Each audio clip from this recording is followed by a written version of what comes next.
एक साक्षात्कार में डॉक्टर अरंडा बताते हैं कि सुपरम्यून एक ऐसी घटना है जो तब होती है जब पूर्णिमा पृथ्वी के सबसे निकट की कक्षा में होती है। ये साल में कई बार हो सकता है, लेकिन पिछले साल ऐसा नहीं हुआ। उस सुपरमून के दौरान 1 अरब लोग पूरी रात के लिए हिंसक रूप से वेयरवुल्फ में बदल गए। उन्हें नहीं पता कि इस बदलाव का कारण क्या था, लेकिन आज रात एक और सुपरमून होने वाला है। इसलिए अरंडा सभी को घर के अंदर रहने और खुले में न जाने की सलाह दी है। उन्होंने यह भी वादा किया कि वैज्ञानिक पहले से संक्रमित लोगों के लिए इलाज खोजने के लिए रात दिन काम कर रहे हैं। इस बीच वेस्ली अपने भाई की मौत के बाद अपनी भाभी लूसी और भतीजी एम्मा की देखभाल कर रहा है। एक पूर्व सैन्य कर्मी के रूप में अपने ज्ञान का उपयोग करते हुए वेस्ली पूरा दिन घर को वेयरवुल्फ से बचाने के लिए जाल बनाने में बिताता है। बगीचे में भालू के जाल बिछाए जाते हैं, पेपर स्प्रे और बिजली के तार बाड़ से जुड़े होते हैं, सुरक्षा कैमरे हर कोने में स्थापित और छत पर कांटेदार तार लगे हुए हैं। वेस्ली ने काम करते समय देखा कि पड़ोसी कोड़ी अपनी शूटिंग का अभ्यास कर रहा है और उसे बाहर बुलाता है क्योंकि बच्चे सड़कों पर हैं।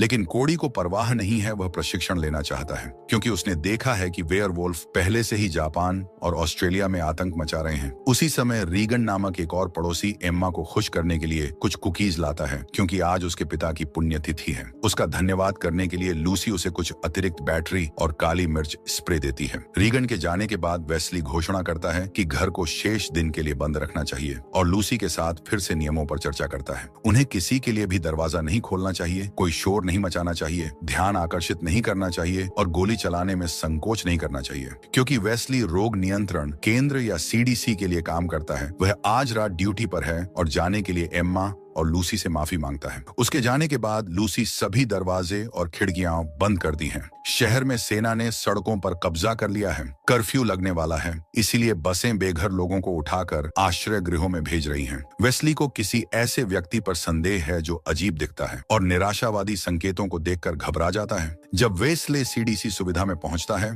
तो अरंडा उसे प्रेस के सामने वैश्विक त्वरित प्रतिक्रिया दल के नेता और प्रमुख आणविक जीव विज्ञानी के रूप में पेश करता है। दूसरे नंबर पर इवान और एमी मुख्य कैनिस ल्यूब्स जीव विज्ञानी और व्यवहारवादी हैं। अरंडा बताते हैं कि सुपरमून तेजी से डीएनए उत्परिवर्तन को ट्रिगर करता है और चांदनी के प्रति फोटोसेंसिटिव है। आज रात सीडीसी को इस उत्परिवर्तन को रोकने का एक तरीका मिल जाने की उम्मीद है और अब तक उन्होंने मून स्क्रीन नामक एक तरल विकसित किया है जो चांदनी और डीएनए के बीच एक अवरोध के रूप में काम करेगा। अगर यह ठीक रहा तो इसे इलाज के रूप में विकसित किया जा सकता है और सभी को अंदर रहने की याद दिलाते हुए सम्मेलन समाप्त करता है। इसके बाद सभी लोग सुविधा केंद्र के अंदर चले जाते हैं और सभी निकास बिंदु सील कर दिए जाते हैं। एमी अपने प्रेमी माइल्स के आगमन को देखती है जो पिछले साल एक वेयरवुल्फ में बदल गया था। उसे उनका आखिरी किस याद है और कैसे उसने उसे आश्वस्त किया कि प्रयोग के लिए स्वयं सेवा करना उसकी पसंद थी। माइल्स को एहतियात के तौर पर एक पिंजरे में डाल दिया जाता है और जंजीरों में बांध दिया जाता है क्योंकि वेयरवुल्फ महसूस कर सकते हैं कि सुपरमून आ रहा है। वेस्ली, इवान और अन्य सीडीसी ने विशेष सूट पहने जिसमें डिजिटल स्क्रीन है जो उनके परीक्षण विषयों के महत्वपूर्ण अंगों को दिखाती है।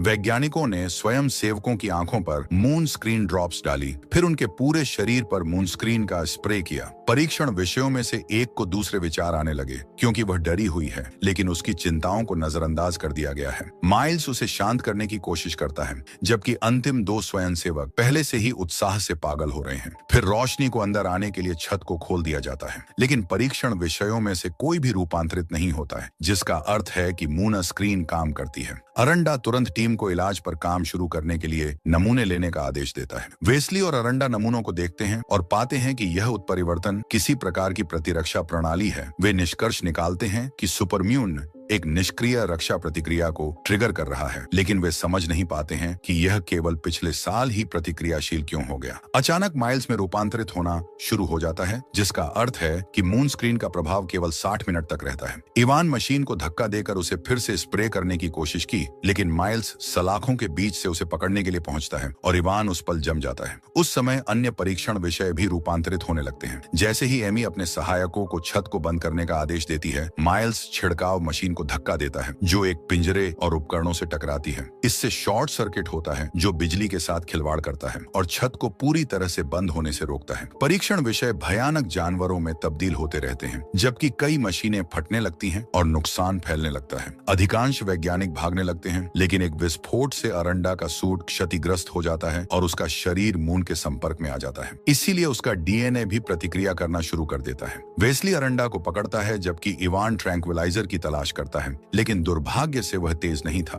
अरंडा का अपना रूप बदलना समाप्त हुआ और उसका नया बालों वाला शरीर सुरक्षात्मक सूट से बाहर निकलता है। इस प्रक्रिया में वह इवान को अपने पंजों से काटता है। तभी एक वैज्ञानिक ने गोली चलाई और वेयरवुल्फ भाग गया, लेकिन कुछ आवारा गोलियां और पिंजरे खोल देती हैं। जबकि वेस्ली खून से लथपथ इवान को दूसरे कमरे में ले जाता है तो अन्य वेयरवुल्फ भी भाग जाते हैं और सशस्त्र वैज्ञानिकों को मारना शुरू कर देते हैं। विस्फोट से निकले धुएं और बिजली गुल होने के कारण कमरे में देखना मुश्किल हो जाता है, इसलिए एक एक करके वैज्ञानिकों को अंधेरे में ले जाया जाता है। एक वेयरवुल्फ एक सशस्त्र व्यक्ति को उठाता है और खिड़की पर फेंक कर उसे तोड़ देता है, जिससे बाहर निकालने का रास्ता बन जाता है। गलियारे में बाकी कर्मचारी बाहर निकलने की कोशिश कर रहे हैं, लेकिन जल्द ही वेयरवुल्फ भी इस क्षेत्र में पहुंच जाते हैं और मारना जारी रखते हैं। एक गिरते हुए शरीर से चौंकने के बाद एमी वेस्ली और इवान के साथ फिर से मिलते हैं। जबकि वे अस्पताल के लॉक को खोलने के लिए संघर्ष करते हैं तो एक वेयरवुल्फ पास में एक और शव गिरा देता है और वे उनके पास आने लगते हैं। सौभाग्य से वे समय रहते दरवाजा खोल लेते हैं और सैनिक द्वारा गोली चलाने से पहले ही अस्पताल में भाग जाते हैं और अंततः इस जानवर को मार देता है। फिर वेस्ली और एमी इवान के घाव का इलाज करने की कोशिश करते हैं, लेकिन तब तक बहुत देर हो चुकी होती है। वह बहुत ज्यादा खून खो चुका होता है और मर जाता है और माइल्स को ढूंढना चाहती है, लेकिन वेस्ली उसे रोक देता है क्योंकि वह बताता है कि उसका बॉयफ्रेंड अब एक हिंसक राक्षस है और वह कुछ नहीं कर सकती। जब एमी कहती है कि उन्हें अस्पताल में ही रहना चाहिए और मदद का इंतजार करना चाहिए तो वेस्ली उसे बताती है कि बाकी स्टाफ को पहले ही बाहर निकाल चुका है और यह बस समय की बात है कि कोई दूसरा वेयरवुल्फ दरवाजा तोड़ देगा। शहर में वापस आकर पड़ोस में चीख पुकार सुनी जा सकती है और बिजली के खराब होने पर लाइटें टिमटिमाती हैं। रीगन अपनी मां को नहीं ढूंढ पाती, लेकिन कुछ अजीब आवाजें सुनती है। इस बात से अनजान की रसोई में वेयरवुल्फ है। लूसी सुरक्षा कैमरों की जांच करती है और जानवर को सड़क पर भागते हुए देखती है। वेयरवुल्फ बगीचे में एक पेड़ पर चढ़ जाता है और कोडी अपनी खिड़की से गोलियां चलाता है। उसके सारे शॉट चूक जाते हैं और वेयरवुल्फ खिड़की तोड़ने के लिए घर के पास पहुंचता है, जिससे चांदनी अंदर आ जाती है। अब कोडी का डीएनए प्रतिक्रिया करता है और वह भी बदलना शुरू कर देता है। एमी और वेस्ली सावधानी से वेयरवुल्फ से बचने के लिए इधर उधर भागते हैं जब तक वे शस्त्रागार में पहुंच जाते हैं, जहां वे सूट पहनते हैं और जितने हथियार वे ले जा सकते हैं उन्हें उठाते हैं। फिर वे अपनी आंखों में मूनस्क्रीन लगाते हैं और अपनी घड़ियों पर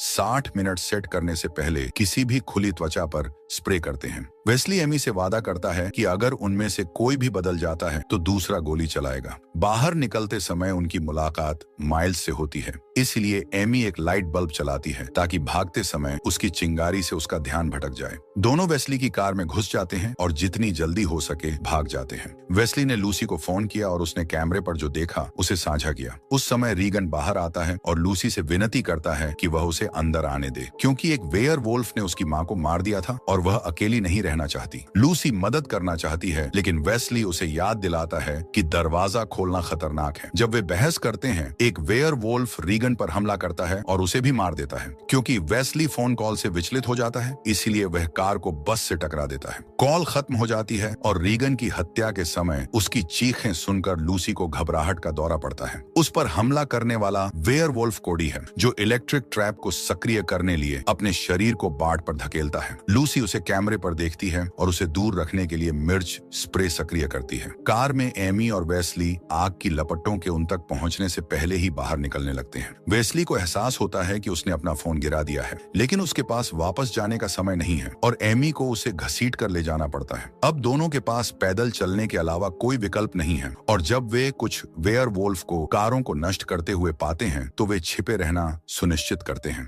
वे आगे बढ़ने के लिए सावधानी से कुछ पार्क की गई गाड़ियों के पीछे चले जाते हैं, लेकिन दुर्भाग्य से सड़क के दूसरे छोर पर और जानवर दिखाई देते हैं और अब दोनों को घेर लिया जाता है। कवर लेने के लिए वे एक कार के नीचे छिप जाते हैं और चुप रहने की कोशिश करते हैं, जबकि वेयरवुल्फ लगातार चीजें तोड़ते रहते हैं। जानवर उनकी कार को भी सूंघता है, लेकिन सौभाग्य से वह उन्हें नहीं ढूंढ पाता और जल्द ही वेयरवुल्फ सड़क से चले जाते हैं। जब एमी और वेस्ली बाहर आते हैं तो अलार्म उन्हें याद दिलाने के लिए बजता है कि उन्हें फिर से मून स्क्रीन लेने की जरूरत है। वेयरवुल्फ यह सुनकर उनका पीछा करना शुरू कर देते हैं, इसलिए दोनों को भागना पड़ता है। एमी ने देखा कि एक मॉल का गेट बंद होने वाला है, इसलिए वे जल्दी से गेट के नीचे खिसक गए, इससे पहले कि वह जमीन को छूता, जिससे फ्यूरियस वेयरवुल्फ बाहर रह गए। वहाँ एक बच्चा है जो उनसे अपने पीछे आने को कहता है और जैसे ही वे दोनों ऐसा करते हैं, वे देखते हैं कि विभिन्न दुकानों के गेटों के पीछे कुछ लोग बंद हैं। वेस्ली को एहसास होता है कि यह भूमिगत सुरंगों वाला एक बाजार है, जिसका उपयोग वे शहर को सुरक्षित सुरक्षित रूप से पार करने के लिए कर सकते हैं। अचानक एमी की गर्दन पर एक ब्लेड दिखाई देता है और जो लोग यहाँ रहते हैं वह हमला करने की धमकी देते हैं।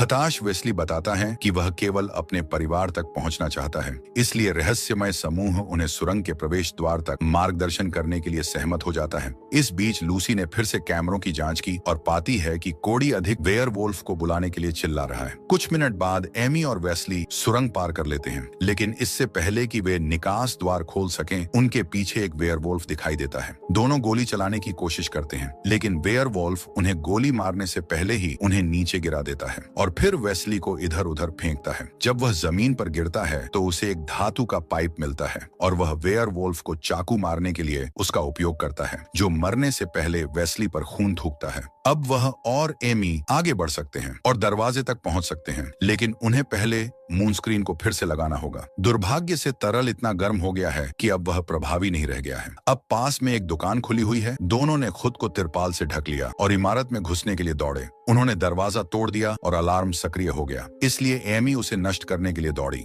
इससे पहले कि यह वेयरवुल्फ को सचेत कर सके, फिर वेस्ली ने मून स्क्रीन को फ्रिज में रख दिया और अब उन्हें इंतजार करना होगा। बाद में वेस्ली ने एक अजीब सी आवाज सुनी और उसका पीछा करते हुए स्टोर में एक बच्चे को पाता है, जो उसे चौंका देता है। बच्चा भी रूपांतरित हो चुका है और अब एक बिल्ली खा रहा है। वह बच्चे को गोली मारने की हिम्मत नहीं करता, लेकिन सौभाग्य से एमी के पास एक टीजर है और वह जल्दी से उस जीव को मार गिराती है। शहर में जानवरों को लूसी के घर में आधे कैमरों को नष्ट करने का एक तरीका मिल जाता है। फिर वे बिजली के जाल सक्रिय करने के लिए बाढ़ के खिलाफ अपने बड़े शरीर को धकेलना शुरू कर देते हैं, जिससे घर की रोशनी खराब हो जाती है। शोर सुनकर लूसी बाकी कैमरों की जांच करने से पहले एक हथियार तैयार कर लेती है। वेयरवुल्फ एक पेड़ को नीचे धकेलते हैं जो बाढ़ पर गिरता है और इस प्रक्रिया में बिजली की लाइनें नष्ट हो जाती हैं। अब पूरा घर में अंधेरा है, लेकिन वेस्ली ने अपने परिवार के लिए बहुत सारी टॉर्च छोड़ी हैं। जैसे ही लूसी और एम्मा घर के चारों ओर दौड़ते हैं ताकि ज्यादा से ज्यादा लाइटें जला सकें, वेयरवुल्फ बाढ़ को पार करते हैं और उनमें से एक का पैर भालू के जाल में फंस जाता है। जल्द ही लूसी उन्हें छत पर चढ़ते हुए सुनती है, इसलिए वह छत पर गोली चलाने और जानवरों को अंदर जाने से रोकती है, लेकिन अंततः उसकी गोलियां खत्म हो जाती हैं और उसे वापस लौट करने के लिए रुकना पड़ता है।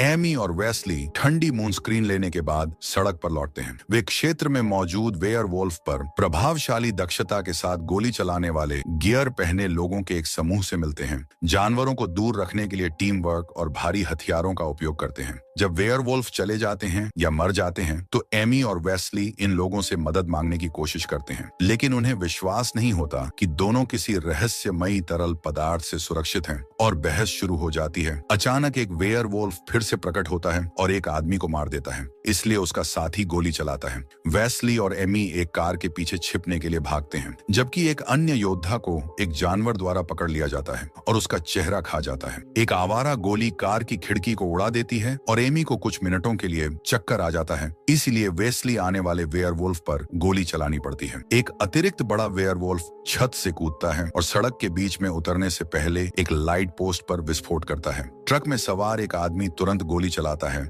लेकिन भेड़िया एक मानव शरीर को ढाल के रूप में इस्तेमाल करता है और फिर उसे ट्रक से नीचे फेंक देता है। जैसे ही उस आदमी को खाने के लिए गाड़ी के नीचे घसीटा जाता है, एमी को एहसास होता है कि भेड़िए शिकार के लिए घेरा बना रहे हैं, इसलिए उन्हें गिरने से पहले निकल जाना चाहिए। एक सिद्धांत का परीक्षण करने के लिए एमी ध्यान भटकाने के लिए स्वेच्छा से छिपने की जगह से बाहर आती है और भेड़ियों का ध्यान आकर्षित करने के लिए चिल्लाती है। बड़ा भेड़िया उसे सूंघता है और उसके पेट में घूंसा मारता है, लेकिन उसे जान से नहीं मारता। वह उस पर चिल्लाती है और भेड़िया वापस दहाड़ता है, जिससे वेस्ली को गोलीबारी करने का समय मिल जाता है। इसमें बहुत सारी गोलियां लगती हैं, लेकिन वह बड़े वेयरवुल्फ को मारने में कामयाब हो जाता है और दूसरे जानवर डर कर भाग जाते हैं। फिर वेस्ली ड्राइवर की सीट पर कूद जाता है और एमी को उसके साथ आने के लिए कहता है। हालांकि जब वह करीब आती है तो एक बालों वाला हाथ उसे दूर ले जाता है। हताश वेस्ली बाहर देखता है, लेकिन उसे नहीं देख पाता और उसे एहसास होता है कि उसके पास उसे बचाने का समय नहीं है और वह दोषी महसूस करते हुए और गाड़ी चलाकर चला जाता है। इस बीच लूसी छत के माध्यम से वेयरवुल्फ पर गोली चलाना जारी रखती है। जब एक वेयरवुल्फ लिविंग रूम के ऊपर के क्षेत्र में पहुंचता है तो लूसी फिर से गोली चलाती है और छत में एक बड़ा छेद कर देती है, इसलिए अब चांदनी अंदर आ रही है। भेड़िया सामने के दरवाजे की ओर बढ़ता है और उसे हिलाना शुरू कर देता है, इसलिए लूसी उस पर गोली चलाती है और छेद बनाती है जब तक कि उसकी गोलियां खत्म नहीं हो जाती।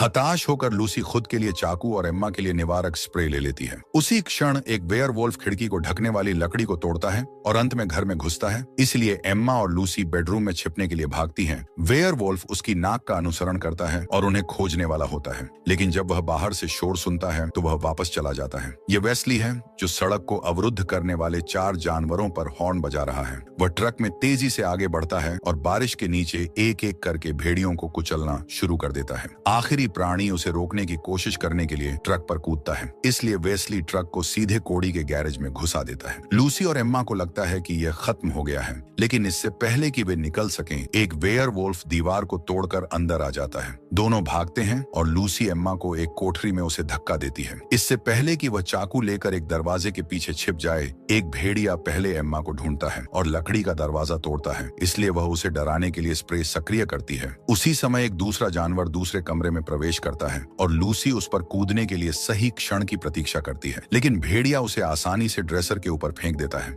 फिर एम्मा उसके पीछे दिखाई देती है और गिरे हुए चाकू से उस पर वार करती है, जिससे ध्यान भंग होता है, जिससे लूसी एक कुल्हाड़ी ढूंढती है और उसका उपयोग करके उस प्राणी को मार देती है। कुछ सेकंड बाद वेस्ली घर में प्रवेश करता है और अपने परिवार से फिर से मिलता है। वह उन्हें छिपने के लिए कहता है क्योंकि वे गैरेज से भेड़िए को आते हुए सुनते हैं। सूर्योदय से पहले केवल 15 मिनट बचे हैं। पास कोई गोलियां नहीं है, इसीलिए वह केवल एक बहुत ही पागलपन भरा काम कर सकता है। वेस्ली अपने परिवार को अलविदा कहता है और लूसी को 15 मिनट के अलार्म वाली अपनी घड़ी देता है। जब वह बाहर निकलता है तो कोडी वेयरवुल्फ उसका इंतजार कर रहा होता है। वह सीधे चांद की ओर देखता है और जल्द ही वह भी रूपांतरित होने लगता है, जो एक ऐसा बलिदान है जो साबित करता है कि वह अपने प्रियजनों की रक्षा कितनी करना चाहता है। कुछ दहाड़ने के बाद कोडी और वेस्ली भेड़िए के रूप में भी लड़ने लगते हैं। वेस्ली का सैन्य अनुभव काम आता है और वह कुछ ही चालों में कोडी को आसानी से परास्त कर अपने नंगे पंजे से दुश्मन का सिर धड़ से अलग कर देता है। लूसी दीवार में छेद से यह सब देखती है और डर जाती है,